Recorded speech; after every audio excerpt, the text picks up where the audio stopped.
Kaya po, iakyat na po yung kanin. Napakabigat po mga kaibigan. Ito yung Sano delivery, take out. Laki ng kaldero. Oh.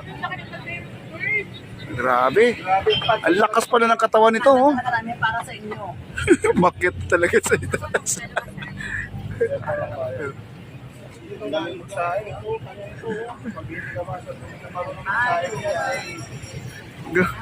Daming rice, no? Kulang sa loob. Pero ang sabi naman, pero ma'am, yung take out ba 100 pa rin? Bibigyan sa kabayaran mo. Meron 60 po lang rice. Isang rice lang. Isang rice lang yan sa 60 pesos. Opo. Ah, okay. Grabe ang tao. O pag dalawang rice, ganun din pala. Pwede pala. Yes. Si Papa di Channel.